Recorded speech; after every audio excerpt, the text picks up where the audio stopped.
Common sense જે બધી છે ને, કોમન સેન્સ આમાંથી કામમાંથી. ખબર ને, કોઈ પણ એક કર્મ લઈએ, ધારો કે હું ફ્રીજ સાફ કરું, હવે એમાં બે વસ્તુ, એક કે અંદરનું એટેન્શન બધું એ કર્મમાં આરોપિત કરી દીધું ને કામમાં તન્મય થઈ ગયા, આ એક વસ્તુ.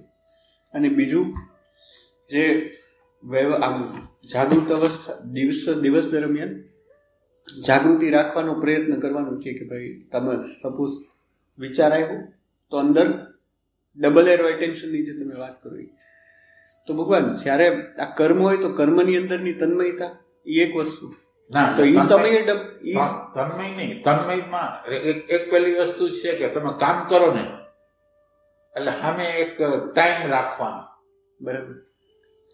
ટાઈમની તમને સેન્સ ન હોય ને તો તમે કામ યોગ્ય સમયમાં પૂરું ન કરી શકો. એટલે પહેલી વસ્તુ તમે ટાઈમને યાદ રાખો. બરાબર. ટાઈમ યાદ રાખ્યા પછી જાગૃતિ કેવી રીતે રહેશે? તમે એમાં કામ કરો છો ને તમારું એટેન્શન છે ને, તો આ વસ્તુ આમ રખાય, આ વસ્તુ આમ રખાય, તમને આપોઆપ ખ્યાલ આવશે. બરાબર. તન્મય નથી. આપણે જે બધું કરી રહ્યા છીએ એ વ્યવસ્થિત કરી રહ્યા છીએ, કેમ કરી રહ્યા છીએ ખબર પડવી જોઈએ. બરાબર. આવું તન્મય થવાની જરૂર નથી.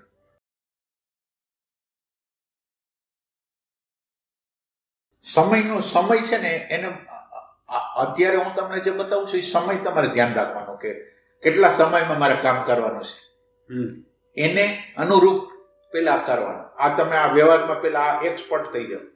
બરાબર. અને પછી એક સમય એક્સપર્ટ થઈ જઈએ પછી એને ખાલી જાગૃતિમાં જ રહેવાનું. તમને ખબર જ છે, હવે તમારી જાગૃતિ એટલી બધી છે ને, તમને બધી ખબર છે ક્યાં કેવી રીતે કરવાનું છે, બધી ખબર. ના કોઈ પ્રશ્ન આવે ત્યારે તમે કેવી રીતે ભાગો છો એ તમે જો. પેલા તો તમારું આઈડેન્ટિફિકેશન એટલું હોય કે તમે કામ કરવા જ ન માંગતા હો કે હું સાચો છું, એટલે વાત પૂરી થઈ. બરાબર. આજે જ બ્રહ્મ વેદાંતિ કહેતા હતા, તમે મને કે એક કામ કરો છો એના ઉપરથી તમારો આખો નિર્ણય થઈ જાય કે તમે કેવા છો, તમારી ચેતના કેવી.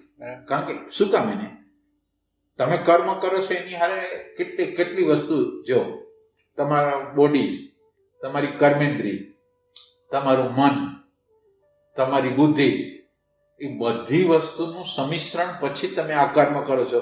એટલે તમે કર્મ જે કરો છો એના ઉપરથી તમારી ચેતના વર્તાય છે કેવી છે, કર્મ પર. આખું અંદરનું આખું તંત્ર એની હારે જોડાયેલું હોય, એક નહીં ઘણા તંત્રો એક હારે જોડાયેલા. એટલે દેખાય છે ખાલી કર્મ દેખાય છે. કર્મ કરવાની આવડત તમારી કેટલી છે, તમારું એટેન્શન કેટલું છે, તમારી ઘરે ઇન્ટેલેક્ટ કેટલી છે, એ બધી વસ્તુ. બરાબર. મારી હજી વધારવાનું સમયમાં કામ પૂરું કરવું અને હારે હારે જાગૃતિપૂર્વક અને બહુ ચોકસાઈ વ્યવસ્થિત સમજીને અને જોઈને કરે. સમય રહિતતા ન્યા હોય ને એ બેહોશી.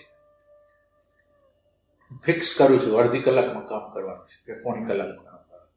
તમને ખ્યાલ હોય તો તમારા વાઈફ, તમે બહાર નીકળતા હો અને તમારા વાઈફ તૈયાર થતા હોય ને 10, 15, 15 મિનિટ 20 મિનિટ લાગે, તમે કેવું ઇરિટેશન આવે? શું કામ? એને સમયની અંદર કરતા નથી. બરાબર.